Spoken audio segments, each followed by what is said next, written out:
नमस्कार मित्रांनो, विशाळगडाच्या ह्या तिसऱ्या भागामध्ये मी आपले पुन्हा एकदा स्वागत करतो. विशाळगडाच्या पहिल्या 2 भागामध्ये आपण विशाळगडाचा इतिहास आणि भौगोलिक माहिती घेण्याचा प्रयत्न केला. त्याचबरोबर विशाळगडाचे स्थळ दर्शन करता करता मी आपल्याला विशाळगडाच्या प्राचीन इतिहासाची गोष्ट सांगत गेलो. तेव्हा स्थळ दर्शन करताना पहिल्यांदा आपण श्री अमृतेश्वर महादेवाचे शिवलिंगाचं दर्शन घेतलं. त्याच्यानंतर आपण श्री भगवान विठ्ठलाच्या मंदिरामध्ये असणाऱ्या प्राचीन मूर्तीचेही दर्शन घेतलं. ह्याच्याच पुढे जाऊन त्याच्या पुढे जाऊन भगवंतेश्वराचं जे मंदिर आहे तिथे असलेल्या प्राचीन शिवलिंगाच्या दर्शनाबरोबरच नंदी बैलावर बसलेल्या शिवशंकराचेही दर्शन घेऊन आपण अत्यंत दुर्मिळ अशा ब्रह्मदेवाचेही दर्शन घेतलं. आणि ह्याचबरोबर आपण हे दर्शन करता करता विशाळगडाचा अतिप्राचीन इतिहासाचा मागोवा घेत गेलो. त्याच्याच नंतर मध्ययुगीन कालखंडात स्वराज्याच्या स्थापनेच्या वेळी श्री छत्रपती शिवाजी महाराजांच्या वेळेचा अजरामर असा पावनखिंडीचा लढा आणि त्यामध्ये धारातीर्थी पावन झालेल्या बाजीप्रभू देशपांडे यांच्या समाधीचंही आपण दर्शन घेतलं. तेथून पुढे पंतप्रतिनिधींच्या वाड्यामध्ये असलेल्या चौकोनी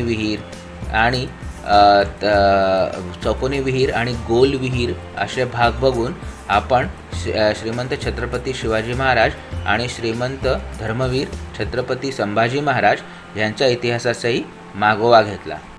आता येथून पुढे छत्रपती राजाराम साहेब आणि महाराणी ताराबाई यांच्या कालखंडात विशाळगडावर काय काय महत्त्वाच्या घटना घडल्या आणि विशाळगडावरूनच मराठ्यांनी कसे मोगलांना पाणी पाजले आणि कसे एक एक गनिमे गावाचे जबरदस्त तडाखे दिले याचा इतिहास आपण बघायला प्रारंभ करूया. पंतप्रतिनिधींच्या वाड्याकडनं पुढे कडेलोटाच्या जागेकडे जाताना आपल्याला वाटेमध्ये रामेश्वराचे एक सुंदर असे टुमदार लहानसे देऊळ दिसते. हे रामेश्वराचे मंदिर पूर्णतः जीर्णोद्धारित आहे. स्थानिक ग्रामस्थांच्या माहितीनुसार हे 2012 साली प्रचंड मोठी दरड कोसळल्याने पूर्ण ढासळलेलं ते परत बांधून त्याचा जीर्णोद्धार करण्यात आलेला आहे. आणि हे जे रामेश्वराचे मंदिर आहे याच्यातली शिवलिंग मात्र प्राचीन असून ते आजही नित्यपूजेमध्ये असते. आणि हा भाग विशाळगडाच्या पश्चिम टोकाकडचा असल्याने येथून कडेलोटाची जागा जी आहे ती अत्यंत जवळ आहे. चला आता आपण येथून कडेलोटाच्या जागेकडे प्रस्थान ठेवूया.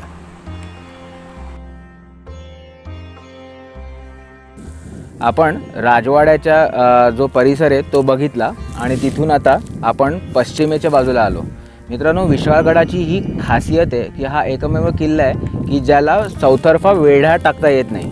हा वेढा का नाही टाकता येत याचं कारण हे आहे, ही जी खोल पाताळासारखी भासणारी दरी आहे ही दरी कडेलोट पॉईंट म्हणून ओळखली जाते.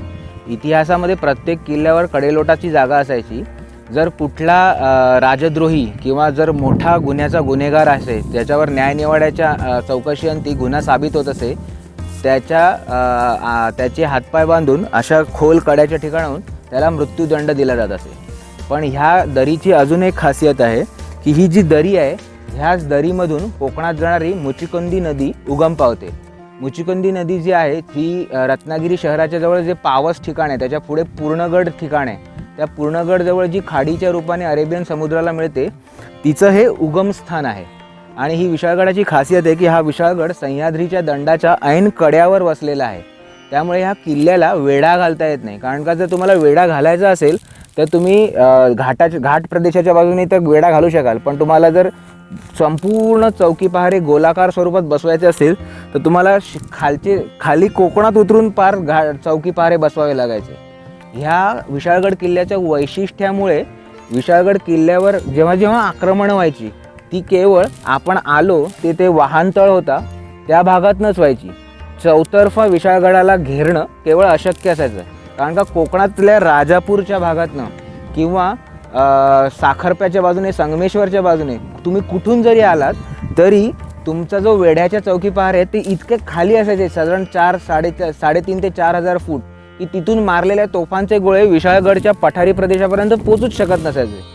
ह्या वैशिष्ट्यामुळे मराठ्यांचे जेव्हा छत्रपती शिवाजी महाराज आणि छत्रपती संभाजी महाराजानंतर जवळजवळ 27 वर्ष मराठ्यांनी जो स्वराज्याचा लढा चिवटपणे औरंगजेबासारख्या महाशत्रूशी दिला, त्याचं मुख्य ठिकाण हे विशाळगड होतं आणि विशाळगडाचं हे महत्त्व औरंगजेबाने ओळखलेलं आणि त्याच्यामुळेच खुद्द औरंगजेबसुद्धा ह्या विशाळगडाचा कब्जा घेण्यासाठी येथे चालून आले. छत्रपती संभाजी महाराजांच्या मृत्यूनंतर छत्रपती राजाराम साहेबांच्या काळात मराठे आपलं प्रखर स्वातंत्र्ययुद्ध औरंगजेबाच्या विरुद्ध सुरूच ठेवतात. दुर्दैवाने 1700 साली राजाराम महाराजांचा प्रकृती अस्वस्थाने मृत्यू होतो. पण तेव्हासुद्धा महाराणी ताराबाई ह्या राजारामांच्या पत्नी मराठ्यांच्या स्वातंत्र्ययुद्धाचे नेतृत्व स्वीकारतात. ह्या प्रखर स्वातंत्र्य लढ्यामध्ये 19 ऑक्टोबर 1699 रोजी वयाच्या 82व्या वर्षी म्हातारा पण जिद्दी औरंगजेब मराठे आवरले जात नाही, कारण त्यांचे बळ किल्ल्यामध्ये आहे. ह्यामुळे मराठ्यांचे किल्ले जिंकण्याची मोहीम काढतो. ती पुढची 2 वर्ष चालते. वसंतगड, अजिंक्यतारा, सज्जनगड, पन्हाळगड, पावनगड, वर्धनगड, चंदनवंदन असे किल्ले जिंकून 1701च्या जून महिन्यात मोगल सैन्य खटाव येथे पावसाळी छावणी टाकते. पावसाळा संपताच मोगल सैन्य आपला मोहरा खेळणा उर्फ विशाळगडाकडे वळवते, कारण विशाळगड ही मराठ्यांची अस्थायी राजधानी असते. महाराणी ताराबाई या छत्रपती राजारामांच्या निधनानंतर उमेद न हारता विशाळगडावरूनच मराठ्यांच्या सत्तेची सूत्र हलवत असतात. मासिरे आलमगिरी या पुस्तकामध्ये ह्याचं वर्णन येतं. त्याच्यानुसार म्हणजे त्यांचंच वर्णन मी शब्दशः वाचून दाखवतो. तो गगनचुंबी पर्वत जिंकून घेण्याच्या दृष्टीने बादशहाने जमा दिलाखर महिन्याच्या 16 तारखेस म्हणजे 7 नोव्हेंबर 1701 रोजी सादिकगड म्हणजेच वर्धनगडावरून कूच केले. 12 टप्प्यात प्रवास करून तो मलकापूरला पोहोचला. येथून पुढचा आंबा घाटाचा प्रवास अत्यंत घनदाट अरण्यातून असल्याने रस्ता करण्यासाठी बादशहाने मलकापुरास आठवडाभरासाठी मुक्काम केला. मलकापूर ते विशाळगड या परिसराचे वर्णन करताना मुघल दरबारचा तवारीख नवीस साकी मुस्तेद खान लिहितो, ह्या डोंगराळ भागात काटेरी जंगले व प्रवेश करण्यास अशक्य अशी घोर अरण्ये आहेत. सर्व आकाश पालथे घालणारा तो सूर्य, पण त्याला सुद्धा या अरण्याकडे पाहण्याचे धाडस होत नाही. प्रचंड वृक्ष आपल्या माना उंच करून उभे आहेत. त्यांच्या फांद्या एकमेकात इतक्या अडकल्या आहेत की त्यातून मुंगीसुद्धा अतिकष्टाने जाऊ शकेल. त्या घनदाट अरण्यात वाट देखील इतके अरुंद आहे की पायी चालणारा देखील मोठ्या कष्टाने चालू शकेल. जागोजागी खोल दऱ्या व खड्डे आहेत. अशा कठीण परिसरामध्ये औरंगजेबाचे सैन्य येते. विशाळगडावर हमला करण्यासाठी फतेहुल्ला खान, बक्षी राहुल्ला खान, सरफराज खान, हमीउद्दीन खान, राजा जयसिंग अशा सरदारांना मुघल सैन्यातर्फे आघाडीवर पाठवले जाते. खुद्द बादशाचा नातू शहजादा बेदार बख्त हा देखील सामानगड आणि भुदरगड जिंकून विशाळगडाच्या कुमकेस येतात. 6 डिसेंबर 1701 रोजी बादशाह स्वतः मलकापूरच्या पुढे गाजापूरच्या जवळ खेळण्यापासून 3 कोस अंतरावर येतो आणि तेथेच मुक्काम ठोकतो. मोगली फौजांनी गडावर हमले करण्यास सुरुवात केलेली असते. मुघली फौजा येत आहेत हे समजल्यामुळे महाराणी ताराबाई साहेब विशाळगड परशुराम पंतप्रतिनिधींकडे सोपवून सिंहगडावर रवाना होतात. मोगली फौजांना सह्याद्रीच्या जंगलमय भागात मराठी गनिमेकावाचा प्रसाद देण्यासाठी संताजी घोरपडे यांचे पुत्र राणोजी घोरपडे यांची नेमणूक केली जाते. फौजेची रसदरूत, रात्री छापेगाल हे प्रकार बाहेरून करून बाहेरच्या बाजूने घोरपडे आणि आतल्या बाजूने प्रतिनिधी अशा रीतीने मोगल फौजेला दुतर्फा मारा झेलावा लागत असतो. राणोजीने मलकापुरास मोगल फौजांच्या रसदींचे कित्येक वेळेला बैल लुटले. मोगली फौजेचा प्रचंड मोठा भाग विशाळगडावर गेले असल्याने मराठ्यांना घाट प्रदेशात मोकळेच रान मिळते व राणोजी घोरपडे सातारा, कराड, मलकापूर भागात मोगल प्रदेश लुटत जातात. मराठ्यांच्या तुकडा चक्क बुऱ्हाणपुरापर्यंत नर्मदा पार करून जातात. धनाजी राघव, रामचंद्र पंत अमात्य 15,000 फौज घेऊन कोकणात जंजिऱ्यावर चालून जातात, जेणेकरून विशाळगडाचा हमला ढिला करता यावा असा मराठ्यांचा डाव असतो. पण हुशार औरंगजेब मात्र मोगली फौजा न हलवता विशाळगडाला फारच चिकाटीने बिलगून बसतो. पण मोगली फौजा मात्र विशाळगडाच्या एकाच बाजूने असल्याने मराठ्यांना मात्र कोकणच्या बाजूने पश्चिम दरवाजातनं माचाळा भागातनं रसद पोचत असते. हे प्रकार बंद करायला शेवटी औरंगजेब तरबियत खान आणि मोहम्मद अमीन खान यांना आंबा घाटातनं खाली जाऊन राजापूर तालुक्यातनं सुद्धा कोकणातला मार्ग अडवून विशाळगडाचा वेढा सक्त करण्याचा हुकूम देतो. 26 डिसेंबर 1701 रोजी फतेहुल्ला खान गडासमोरचा डोंगर जिथे आज गाडी तळ आहे तो ताब्यात घेतो आणि तेथून तोफा बंदुकांचे मोर्चे लावून मुघल फौजा गडावर माऱ्या करू लागतात. पण मराठे मात्र त्याला चिवट प्रतिकार करतात. डिसेंबर 1701 ते फेब्रुवारी 1702 या दरम्यान मुहम्मद अमीन खान आंबाघाटाच्या खाली जातो आणि तेथून पायथ्याच्या कोतेरी गावाजवळून आणि माचाळ गावाजवळून सर्व भाग ताब्यात घेऊन मराठ्यांची कोकणातनं येणारी सर्व रसद बंद करून टाकतो. हळूहळू चिकाटीने मोघली मोर्चे वर नेत मराठ्यांच्या पश्चिम दरवाजातनं होणाऱ्या रसदेचा संपर्क तोडून टाकतो.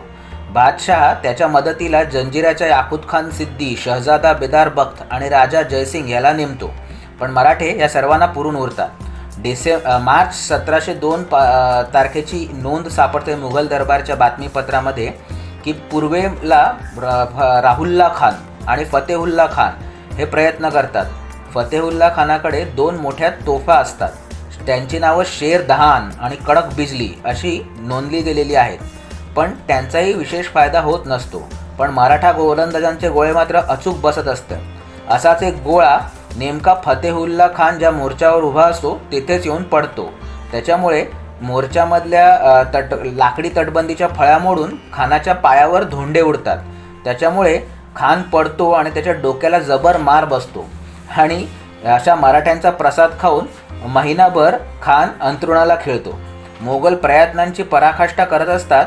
पण मोठे मोठे मोगल सेनापती शहाजादे असून देखील गडावरचे मराठे सर्वांना पुरून उरतात. 1702 मार्च महिन्यामध्ये ह्या लढाईला बाहेरून साथ देणारे राणोजी घोरपडे मात्र गुलबर्गा कर्नाटक जिल्ह्यामधल्या एका छोट्या लढाईमध्ये शहीद होतात आणि मराठ्यांना बाहेरून जो सपोर्ट मिळत असतो त्याला हळूहळू कमी येत जाते. पण त्याच्यामुळे मात्र मराठे हार न मानता नेमाजी शिंदे, दादो मल्हार, धनाजी जाधव हे वीर पुणे, ब्रह्मपुरी, विजापूर ते पार बऱ्हाणपूरपासून येणारी मोगल रसद तोडण्याच्या प्रयत्नात लागतात. एप्रिल 1702 पासनं मोगल फार नेटाने आपला वेढा आवळून धरतात. पश्चिमेच्या बाजूने बेदार बख्त आणि राजा जयसिंग हे प्रखर हमले चढवतात. पश्चिम दरवाजाजवळचा रेवणीचा बुरुज शेवटी काही करून मोगल जिंकतात. जूनपासनं पावसाळा सुरू झाला की ह्या अवघड प्रदेशात मोगल फौज हतबल होणार आणि मराठे याचा पुरा फायदा घेणार यांची जाण मोगल सेनापतींना येते. इकडे मराठ्यांना देखील मोगलांना पावसाळ्याचे हे अवघड जागेचं दुखणं ठाऊक असते. इतक्या वर्षाच्या युद्धातनं अनुभव घेऊन रामचंद्र अमात्य एक अनोखी युद्धपद्धती विकसित करतात. त्याच्यामध्ये वर्षभर किल्ला लढवायचा आणि मुघल फौजेला हैराण करायचे. बादशहाच्या दबावामुळे वेढ्याचे सेनापती असहाय्यपणे मराठ्यांची गुप्त संधान बांधायचे आणि त्याच्याशी बोलणी करून पावसाळ्याच्या तोंडावर गुपचूप पैशाची मागणी पूर्ण करायला मुघल सेनापतींना सांगायची. वाटाघाटीमध्ये जास्तीत जास्त पैसे घ्यायचे आणि पावसाळ्यात किल्ला खाली करायचा. पूर्ण पावसाळा मोगल युद्धात झालेलं नुकसान, तटबंदी वगैरे पुन्हा बांधायचे, इमारती पुनर्निर्माण करायचे. मोगल खजिन्यातनं नवीन रसद, दारुगोळा किल्ल्यावर भरला जायचा. या वेळेपर्यंत सामान्यतपणे पावसाळा संपायचा. मग लगेच मराठे एखाद्या काळोख्या रात्री गिनिमी गावाचा हिसका दाखवून तोच किल्ला आरामात हिसकावून घेत. ह्या सर्व कारवायांमध्ये आणि राजकारणामध्ये मराठ्यांचा आर्थिक आणि राजकीय असा दुहेरी फायदा होत असे. ह्याच नीतीचा अवलंब करून परशुराम पंत हे जे किल्ल्याचे किल्लेदार असतात ते शहजादा बेदार बख्तशी मे 1702 बोलणी सुरू करतात आणि शेवटी तह घडून येतो. तहामध्ये 3 अटी ठरतात. विशाळगडची मराठा फौज सशस्त्र किल्ला सोडेल आणि त्याच्यानंतर तेव्हा किल्ला सोडताना मोगल फौज त्यांच्यावर आक्रमण करणार नाही. कलम 2 विशाळगड सोडल्यावर फौजेच्या तनख्यासाठी 2 लाख रुपये मोगल देतील. कलम 3 बंदोबस्ताचे सैन्य किल्ल्यावर ठेवून इतर मोगल फौज माघार घेईल तेव्हा प्रजेला त्रास देणार नाही. ह्या 3 अटींवर परशुराम पंत आणि बेदार बख्त ह्यांच्यामध्ये समझोता होतो आणि मराठे किल्ला मोकळा करून मोगलांच्या ताब्यात देतात. जेधे शकावलीमध्ये आलेल्या नोंदीनुसार ज्येष्ठ वद्य सप्तमी शके 1624 म्हणजेच 5 जून 1702 रोजी खेळणा किल्ला 2 लाख देऊन परशुराम पंतापासून मोंगलांनी घेतला. मासिरे आलमगिरीच्या नोंदीनुसार मुहर्रम महिन्याच्या 19 तारखेस म्हणजे 4 जून 1702 रोजी किल्लेदाराने शहजादा बेदार बख्तचे शाही झेंडे किल्ल्यावर नेले. मुहर्रम महिन्याच्या 22 तारखेस म्हणजे 7 जून रोजी रात्रीच्या अंधारात काफर मराठा किल्ला सोडून गेले. ह्याच दिवशी औरंगजेबाने विशाळगडाचे नाव बदलून शक्करलना असे ठेवले. असे उल्लेख आपल्याला विविध ऐतिहासिक दस्तऐवजातनं सापडतात. खासा औरंगजेब 8 जून 1702ला खेळण्यावर दाखल होतो आणि तो किल्लेदार आणि इतर अधिकाऱ्यांच्या नेमणुका करून 10 जून रोजी विशाळगडावरून परतीच्या मार्गाला लागतो. अशा रीतीने मराठे जवळजवळ 7 महिने मोगलांना त्रास देऊन गनिमी हिसका दाखवून आपल्या पराक्रमाने किल्ला लढवतात आणि शेवटी पावसाळ्याच्या ऐन तोंडावर राजनीतीचा भाग म्हणून डावपेच आखून किल्ला मोगलांना देऊन टाकतात. अशा रीतीने मराठ्यांची आणि मोगलांची लढाई तर संपते, पण आता निसर्ग आणि सह्याद्री ह्या क्रूर कपटी बादशहाचा सूड उगवायचा ठरवतो. मोगल बादशाह औरंगजेब 10 जून रोजी विशाळगड सोडतो आणि साधारण उत्तरेला 3 कोस म्हणजे 12 किलोमीटर अंतरावर असणाऱ्या आंबा घाटाजवळ पोचतो आणि मान्सूनचा धुव्वाधार पाऊस मोगल छावणीला घेरून टाकतो. मासिरे आलमगिरी या पुस्तकामध्ये साकी मुस्तेद खान लिहितो, हा घाटाचा रस्ता पार करायला जर मुघल सेनेला उन्हाळ्यात इतके दिवस लागले होते तर रात्रंदिवस पाऊस असताना हा रस्ता आक्रमण्यास किती वेळ लागला असेल ह्याची कल्पनाच न केलेली बरी. सामान वाहून नेणाऱ्या जनावरांची स्थिती काय वर्णावी. लष्कराचे बैल गाढवे पळून गेली, उंटांनी पावसात मान टाकली. हत्तींना आपल्या शरीराचा व शक्तीचा फार गर्व, पण येथे विशालकाय हत्ती गाढवासारखे चिखलात ऋतू लागले. लष्करचे सामान शेवटी माणसांना अंगावर वाहून न्यावे लागले. ही माणसेच जणू बिनशेपटाची बैल आणि गाढवे बनली. मोगलांच्या नशिबी जे भोग होते ते भोगावे लागले. ही मजेशीर नोंद मासिरे आलमगिरीच्या 110व्या पानावर आपल्याला सापडते. अति पावसाने बादशाह आठवडाभर आंबा घाटात अडकून पडतो. शेवटी 17 जूनला मोगली फौजा मलकापूरकडे निघतात. वाटेतल्या ओढ्यांनी तेव्हा रौद्र रूप धारण केलेले असते. ते पार करताना कित्येक सैनिक ओढ्यांच्या धारेत वाहून जातात. कसाबसा बादशाह मलकापूरला पोचतो, पण तेथेही पाऊस आणि संकटे बादशाहची पाठ सोडत नाही. मासिरे आलमगिरीत ह्याचंही वर्णन येते. मासिरे आलमगिरीमध्ये म्हटलंय, त्या प्रलय काळात लष्करात धान्याची टंचाई झाली. रुपयाला शेर धान्याचा भाव झाला. सरपण मिळेना.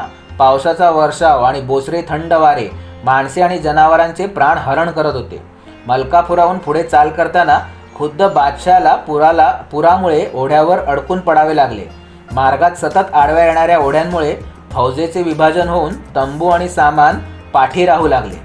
27 जूनच्या नोंदीनुसार बादशाहच्या खाशा तंबूचे पहारेगली पलीकडे आणि बादशाह अलीकडे आणि मध्ये धुवाधार वाहणारा ओढा अशी स्थिती निर्माण झाली. 4 जुलैच्या नोंदीनुसार बादशाह शेवटी हत्तीवरून मेळण्यात प्रवास करायला मजबूर झाला. एके ठिकाणी हत्ती थांबवला आणि औरंगजेब उतरला आणि ते मेळण्यात बसण्याच्या क्षणभर आधी हत्तीची अंबारी पावसामुळे हत्तीवरून निसटली आणि बादशाह बसणार त्याच मेळण्यावर कोसळली. केवळ नशीब बलवत्तर म्हणून औरंगजेब वाचला. पण याच्या पुढे ह्या ओढ्याने बादशाहचे पैसे अक्षरशः पाण्यात ओतले. भर पावसात पुराने ओसांडणाऱ्या ओढ्यात लष्करचे हत्ती घातले. त्यातला एक हत्ती ओढा ओलांडताना पाण्याच्या वेगाने घसरला व हत्तीच्या पाठीवरील खजिन्याच्या पेट्या ओढ्यात वाहून गेल्या. 3000 अशरफी आणि 1,00,000 रुपये मोगलांचे निव्वळ पाण्यात गेले. ह्या उलट इकडच्या स्थानिक मराठ्यांना मात्र ह्या पावसाचा काहीच परिणाम जाणवत नाही, कारण ते इकडचेच असतात आणि या पावसाने त्रासलेल्या मोगलांना छळायची चांगलीच संधी मिळते. मोगली फौजेच्या शेवटी चालणाऱ्या अवजड जमानाच्या तुकड्यावर मराठे हमला करून त्यांचे जगणे मुश्किल करतात. हा त्रास थांबायला बादशाहने शेवटी तरबियत खान नावाच्या सरदाराची नेमणूक आंबाघाटाच्या चौक्यांवर केली. त्याच्याशी उडालेल्या चकमकीत मराठ्यांनी म्हणजे मोगली फौजेचा नायब सरदार असलेला इमामुद्दीन खान नावाच्या सरदारालाच ठार केले, अशीही नोंद आपल्याला मुघल दरबारच्या बातमीपत्रात सापडते. तारीख ए दिलकुशा या भीमसेन सक्सेना या मुघल दरबारच्या अधिकाऱ्याने लिहिलेल्या ग्रंथात ह्या पावसाचे आणि मुघल सेनेच्या हतबलतेचे काव्यात्मक वर्णन आपल्याला सापडते. भीमसेन सक्सेना फारसी कविता 4 ओळींमध्ये लिहितो. तो म्हणतो, न रुये मर्दी न जाये सतेज न इन्कान बुदन न पाये गुरेज. म्हणजेच शौर्य दाखवण्याची संधी नाही, लढण्याला अवसर राहिला नाही, टिकून राहणे देखील शक्य नाही आणि पळण्यासही शक्ती नाही, अशी मुघल सेनेची या पावसात आणि या सह्याद्रीच्या तडाख्यात अवस्था झाली असते. 10 जून 1702ला विशाळगडावरून निघालेला हा गर्विष्ठ आणि क्रूर बादशाह 29 जुलै 1702ला पन्हाळ्याच्या पायथ्याशी पोहोचतो. अवघे 70 किलोमीटर अंतर कापायला त्याला 1 महिना आणि 19 दिवस लागतात. यावरूनच तुम्हाला समजून येईल की मराठ्यांच्या शौर्याचा, अकलेचा आणि या मातीचा, या सह्याद्रीचा आणि या पावसाचा किती मजबूत प्रसाद आणि आडवा तिडका तडाखा मोगलांनी विशाळगड मोहिमेमध्ये खाल्ला असेल.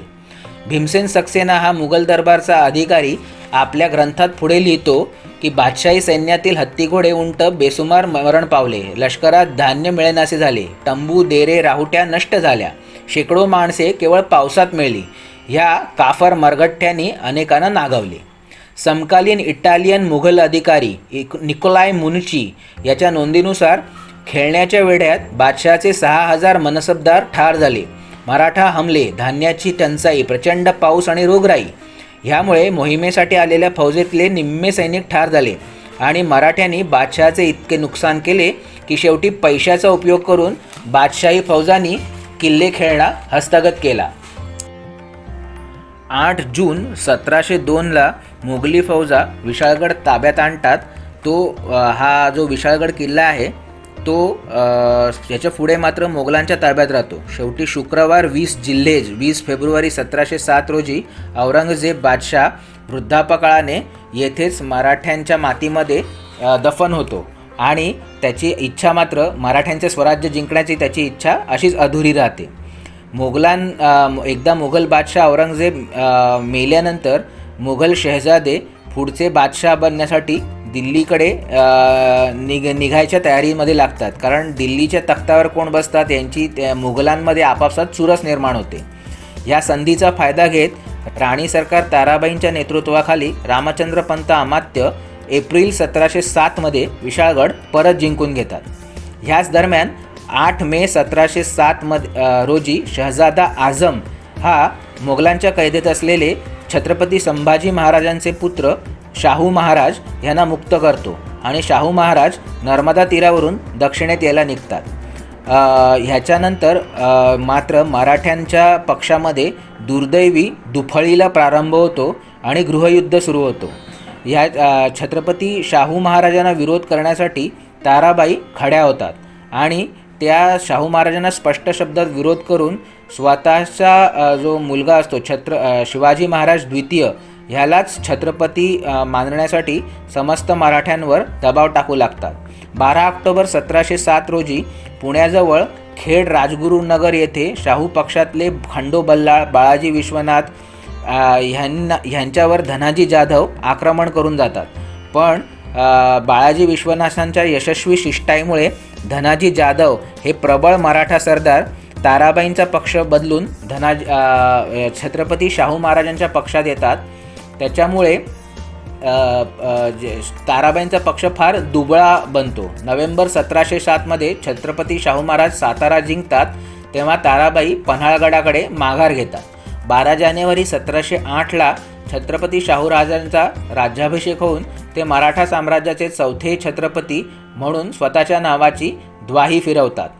त्याच्यानंतर लगेच शाहू महाराज छत्रपती आपले सैन्य वसंतगड, विशाळगड, पन्हाळगडाकडे ताराबाईंच्या पक्षातल्या सैनिकांवर हमला करण्यासाठी पाठवतात. त्याच्यामुळे ताराबाईंना पिछेहाट करण्याशिवाय दुसरा उपाय नसतो. रामचंद्र पंत अमात्य यांच्या सल्ल्यानुसार ताराबाई सिंधुदुर्ग किल्ल्यावर मालवणच्या बाजूला एकदम माघार घेतात. जुलै 1708मध्ये पन्हाळगडावर छत्रपती शाहू महाराजांचा कब्जा होतो आणि लगेचच 2 वर्षात 1710 साली ताळाबाई महाराणी साहेब परत फिरून पन्हाळा आणि विशाळगड ताब्यात घेतात. फक्त ह्याची ओझरती नोंद मराठा कागदपत्रात सापडते, पण कुठल्या सरदारांनी हा किल्ला ताराबाईंकरिता घेतला किंवा छत्रपती शाहू महाराजांची कुठली माणसी किल्ल्यावर होती याच्या नोंदी काही सापडत नाही. ह्यानंतर विशाळगड मात्र कारवीर छत्रपती महाराजांच्या राज्यातच राहतो. पुढे 1730 साली सातारचे शाहू छत्रपती महाराज आणि कोल्हापूरचे संभाजी छत्रपती महाराज दुसरे यांच्यात प्रसिद्ध असा वारणेचा तह होतो आणि त्याद्वारे दोन्ही राज्यांची सीमा वारणा नदी आणि कृष्णा नदी ठरते. परशुराम पंतप्रतिनिधी यांचे पुत्र कृष्णराव पंतप्रतिनिधी शाहू छत्रपतींची चाकरी सोडून करवीर छत्रपतींकडे सेवेला येतात. त्यामुळे ताराबाई महाराणी साहेबांच्या शासनकाळात त्यांना कारवीर दरबारच्या पंतप्रतिनिधी पदाचा अधिकार आणि मलकापूर आणि विशाळगडाची जहागीरदारी मिळते. वारणेच्या तहानंतर कोल्हापूर छत्रपती संभाजी महाराज कृष्णरावांचे पुत्र अमृतराव कृष्णाजी पंतप्रतिनिधी यांना विशाळगडाची आणि मलकापूरची जहागिरी देतात. याच्या पुढे विशाळगडावर अगदी थोड्या घटना सोडत्या फारशी महत्त्वाची हालचाल घडत नाही. इसवी सन 1753 सरखेल तुळाजी आंग्रे हे विशाळगडावर पंतप्रतिनिधींच्या जहागिरीवर हमला करून धुमाकूळ घालतात. विशाळगडाचे किल्लेदार करवीर दरबारला पाठवलेल्या आपल्या रिपोर्टमध्ये म्हणतात की आंग्रियाने मर्यादा सोडून मुलखाचा उच्छेद केला आहे. प्रभावळी आणि साखरपे दोन्ही तोंडास आंग्रियाची फौज सह देऊन बसल्या आहे. प्रतिनिधीच्या मुलकाची फौजांनी खूप खराबी केली. कोणीही खावंद त्यास विचारत नाही अशी एक नोंद कोल्हापूर दरबार आणि विशाळगडाच्या जहागिरीच्या पंतप्रतिनिधींच्या दफ्तरात सापडते. शेवटी कोल्हापूर दरबार, विशाळगड जहागिरीचे पंतप्रतिनिधी आणि पेशव्यांच्या फौजा मिळून तुळाजी आंग्र्यांच्या फौजेला विशाळगडावरून हुसकावून लावतात. ह्याच्यानंतर मात्र विशाळगडावर फारशा काही ऐतिहासिक घटना घडत नाहीत. विशाळगडावरील महत्त्वाच्या इमारतींमध्ये हजरत मलिक रेहान मीरा साहेब यांच्या दर्ग्याचाही समावेश होतो. हा दर्गा फारच जुना असून 1470 साली जेव्हा बहमनी सुलतानांच्या लष्कराचं विशाळगडावर आक्रमण झालं त्यावेळेला झालेल्या युद्धात बहमनी सैन्यामधला मलिक रेहान नावाचा एक सरदार मृत्युमुखी पडतो. त्याचे आठवण म्हणून त्याची येथे कबर बांधली जाते आणि ह्या कबरीचाच पुढे दर्गा बनतो अशी ह्याच्यापाठी इतिहासाची कथा आहे असं या इतिहासाचे जाणकार सांगतात. त्याचबरोबर इतिहासात जर ह्या दर्ग्याचा मागोवा घ्यायचा झाला तर 1639 राजापूर येथील व्यापारी कडूशेठ बल्लाळ यांनी या दर्ग्याच्या इमारतीचा जीर्णोद्धार करविला असे काही वाचनामध्ये येते. त्याचबरोबर ह्याच्या पुढे 1941 साली राजापूरचे शेख मोहम्मद बक यांनी ह्या दर्ग्याचा परत एकदा जीर्णोद्धार केल्याचे उल्लेख सापडतात. अशा रीतीने येथे हा मुसलमान धर्मियांचा पवित्र असं स्थळ म्हणून आपण याचा उल्लेख करू शकतो. ह्याचबरोबर इथे दुसराही एक दर्गा सापडतो. जेव्हा आपण महाराणी अहिल्याबाई यांच्या स्मारकाकडे जातो तेव्हा वाटेमध्ये आपल्याला मलिक रेहान तुर्बत बाबा यांचा देखील एक स्वतंत्र असा दर्गा सापडतो. अशा रीतीने विशाळगडाची पूर्ण गड प्रदक्षिणा करून आपण मुंढा दरवाजापाशी येऊन पोचतो. मुंढा दरवाजाच्या जवळ आपल्याला एक बरंचसं खोल असं तळं दिसतं. सध्या ते गढूळ पाण्याने भरलेलं जरी असलं तरी हा एक विशाळगडाचा ऐतिहासिक जलस्रोत आहे. येथून आपल्याला मुंढा दरवाजाचे खूप छान दर्शन होते. आत्ता जर तुम्ही मुंढा दरवाजा नीट बघितलात तर तुम्हाला दरवाजाच्या कमानीच्या आत एक चौकोनी म्हणजे छोट्या दरवाजाची कमानही दिसेल. ती जी छोट्या दरवाजाची कमान आहे हीच मुंढा दरवाजाची मूळची कमान आहे. म्हणजे ते मूळचं वास्तुवैभव आहे आणि त्याच्या भोवती जी आत्ता तुम्हाला बुरुज आणि अर्धगोलाकृती कमानीची रचना दिसते ती पुरातत्व खात्याने पुनर्निर्मिती करून बांधलेली रचना आहे. तर कोणे एकेकाळी येथेच मुंढा दरवाजा नावाने विख्यात असलेला विशाळगडाचा मुख्य दरवाजा होता. या दरवाज्यातनं बाहेर आल्यावर आपल्याला एक विशाल अशी खोल दरी दिसते. ज्याने विशाळगडाचा मुख्य डोंगर सह्याद्रीच्या छोट्या छोट्या डोंगर रांगापासून विभक्त झाला आहे आणि खाली आपल्याला दरीच्या कडेवर तो पूल दिसतो, जेथून आपण विशाळगडावर प्रवेश केला. विशाळगडाच्या वर होणारी सगळी आक्रमणं मुख्यतः ह्याच भागात व्हायची. आता सध्या येथे आपला भगवा डौलाने फडकत असतो. अशा रीतीने हा जो निसर्ग समृद्धीने युक्त असा किल्ल्याचा भाग आहे, हा सुद्धा पर्यटकांसाठी एक विशेष असं आकर्षणाचा केंद्रबिंदू आहे. येथून आपल्याला सह्याद्रीच्या विशालकाय डोंगररांगा आणि घनदाट जंगलाने भरलेला मोठा प्रदेश दिसू शकतो. आणि येथे तुम्ही खाली बघितलं तर तुम्हाला पुरातत्व खात्याने नवीन बांधून घेतलेल्या तटबंदीचा सुद्धा भाग दिसतो. मुंढा दरवाजातनंच आपण खाली येऊन म्हणजे जी सगळी रस्ता आहे तो बघू शकतो. मुंढा दरवाजाच्या बाजूने एक छोटीशी पाऊलवाट आपल्याला ह्या तोफेच्या चौथऱ्याकडे घेऊन येते.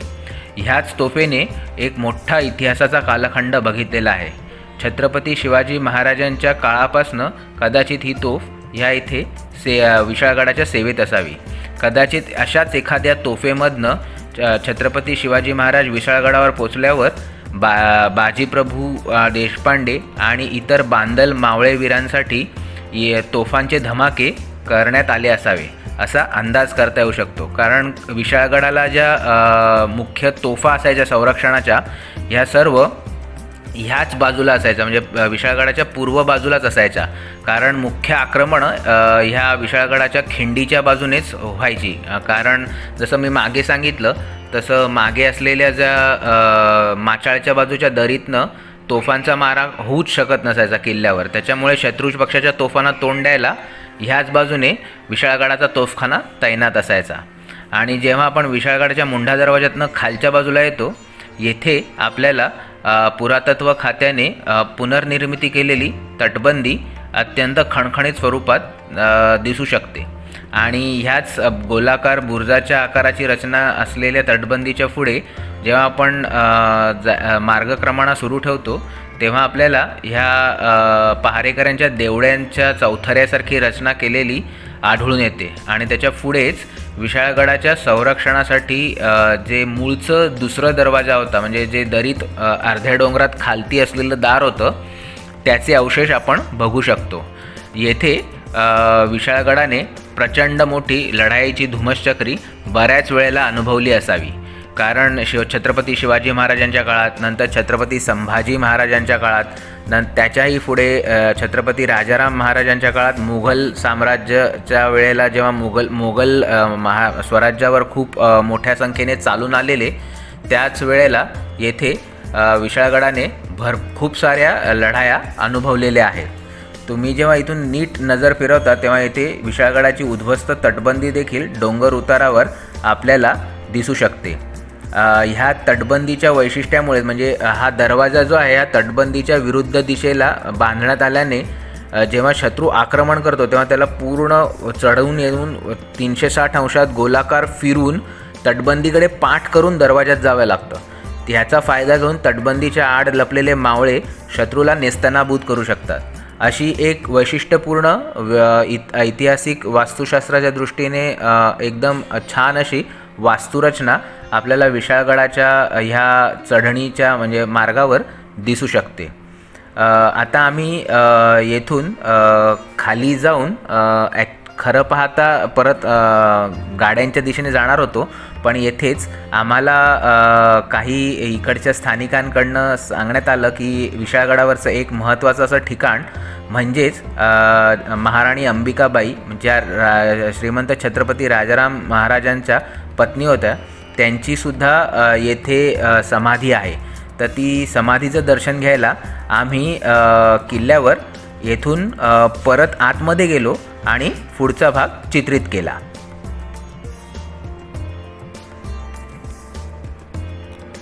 सन 1701 साली राजाराम छत्रपती महाराज साहेबांच्या मृत्यूनंतर त्यांच्या तृतीय पत्नी महाराणी अंबिकाबाई उर्फ अहिल्याबाई या विशाळगडावर छत्रपती राजाराम महाराजांचं पागोटं उराशी धरून सती गेल्या. कारण छत्रपती राजाराम महाराजांचा मृत्यू तर सिंहगडावर झालेला, तेव्हा अंबिकाबाई साहेब येथे विशाळगडावर होत्या, त्यामुळे त्या स्वतंत्र रीतीने येथे सती गेल्या. त्यांचेच हे स्मारक आहे.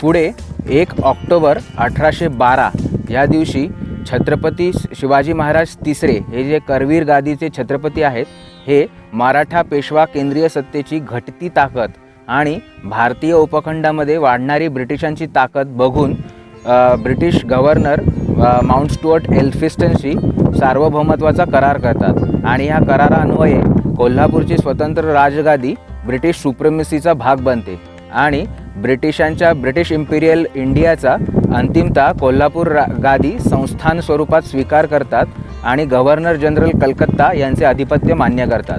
याच्याच पुढे जाऊन इसवी सन 1844पर्यंत कोल्हापूर संस्थानाचे कायम अस्तित्व विशाळगडावर असते.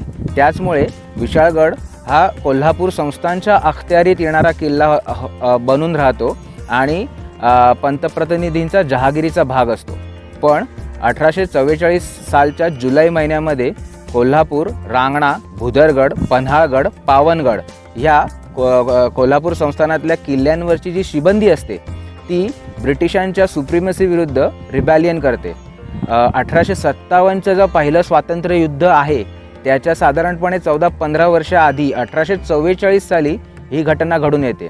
म्हणजे महाराष्ट्रामध्ये जी स्वातंत्र्याची उर्मी असते ती 1818 साली जरी पेशवाई संपवल्याने म्हणजे मराठा स्वराज्याची ऑफिशियली अखेर झाल्याने समाप्त झालेली नसते, पण ही अशीच उर्मी कोल्हापूर संस्थानच्या फौजांच्या रिबॅलियनद्वारे म्हणजे बंडाद्वारे उसळून येते. बेसिकली ह्याच्या पाठी सामाजिक व्यवस्था बदलल्याची भावना असते. म्हणजे मध्ययुगापासनं महाराष्ट्रामध्ये किल्ले आधारित समाजाची रचना असते. म्हणजे प्रत्येक किल्ला हा आजूबाजूच्या पंचक्रोशीतल्या गावांचा मुख्य ठाणं असतं आणि पंचक्रोशीतली गावातला कर हा किल्ल्यावरच्या सिबंदीच्या पगारासाठी वापरला जाईल. पण जेव्हा ब्रिटिशांची शासनव्यवस्था मराठ्यांच्या प्रदेशावर लागू होते तेव्हा किल्लेदार, फडणीस, कारखानीस, सबनीस असे जे किल्ल्यावरचे सरकारी अधिकारी असतात त्यांच्याकडचा कर संकलनाचा अधिकार काढून घेतला जातो आणि तालुक्याचे मामलेदार, तहसीलदार असे इंग्रजांच्या पद्धतीने असणारी जी मुलकी व्यवस्था आहे ती मराठा स्वराज्यावर लागू होते. म्हणजे जरी हा संस्थानी प्रदेश असला तरी इंग्रजी पद्धतीचा अंगीकार सर्वत्र केला जातो. त्याच्यामुळे विशाळगडच्या फौजेच्या उत्पन्नाचे मार्ग बंद होतात आणि ह्याच सर्व सामाजिक बदलातून विशाळगडाच्या, भुदरगडाच्या, रांगण्याच्या, पावनगडाच्या, पन्हाळगडाच्या अशा सर्व किल्ल्यांच्या शिबंदीच्या असंतोषाचा उद्रेक होतो. पण ब्रिटिश आपल्या पाशवी बळाने हा उद्रेक लवकरच दाबून टाकतात. म्हणजे जुलै महिन्यात 1844 साली हा संपूर्ण उद्रेक होतो आणि 1 डिसेंबर 1844 साली ब्रिटिश तोफखान्याचे कोल्हापूर तुकडीचे आणि पायदळ तुकडीचे अधिकारी कर्नल वॉलेस याच्या नेतृत्वाखाली पन्हाळा जिंकला जातो. त्याच्या पुढच्या 4च दिवसात म्हणजे साधारण 5 डिसेंबर 1844 साली विशाळगड पण शरणागती पत्करतो आणि मुंबईच्या गव्हर्नरच्या हुकुमाने भुदरगड, रांगणा, विशाळगड आणि पावनगड म्हणजे जो पन्हाळगडाचा उपदुर्ग आहे ह्या किल्ल्याच्या तटबंदी सुरुंगाने उद्ध्वस्त केल्या जातात. ह्या आणि ब्रिटिशांतर्फे कोल्हापूर राज्यावर स्वतंत्र पॉलिटिकल सुप्रिटेंडंट नेमला जातो. आणि ही घटना जी आहे ही विशाळगडाच्या इतिहासाच्या पानातलं शेवटचं पान ठरते. ह्याच्या पुढे कोल्हापूर संस्थानाचा जरी भाग बनून विशाळगड राहतो तरी ह्या किल्ल्यावर फारशा ऐतिहासिक घटना घडत नाहीत. हा किल्ला याच्यानंतर पुढे जेव्हा 1947 साली ब्रिटिश भारतातनं निघून जातात आणि कोल्हापूर संस्थान भारताच्या स्वतंत्र लोकशाही गणराज्यामध्ये विलीन होते, त्याच्यानंतर आर्किओलॉजी सर्व्हे डिपार्टमेंटच्या अखत्यारीत आहे आणि आपल्यासारख्या इतिहासप्रेमींच्या दर्शनासाठी आसुसला आहे. मित्रांनो, मी अशी विनंती करीन की सह्याद्रीचा हा अवघड मुलूक जिथून स्वराज्याची निर्मिती झाली, हाच अवघड मुलूक जिथून स्वराज्यासाठी मराठे 27 वर्ष भांडले, या मुलखाकडे तुम्ही आवर्जून भेट द्या. ही जी भूमी आहे ही शूरांची आणि वीरांची भूमी आहे. ह्या भूमीतनंच तुम्हाला तुमच्या स्वातंत्र्य टिकवून ठेवण्यासाठी ही जी आता सध्या लढा चालू आहे, कसलाही म्हणा, म्हणजे पाकिस्तान विरुद्धचा म्हणा, चायना विरुद्धचा म्हणा, ह्या लढ्यासाठी वेगवेगळे डावपेच शिवाजी महाराजांनी कसे टाकलेले, त्यांनी कशा संकटांचा सामना केला आणि आता तेच आदर्श आपण आपल्या डोळ्यापुढे ठेवून कसं काय काय आपण त्या संकटातनं मार्ग काढू शकतो, ह्याचा अनोखा धडा ही वीरभूमी शिकवू शकेल. मी विनंती करीन की विशाळगडाच्या ह्या वीरभूमीला सर्वांनी आवर्जून भेट द्या.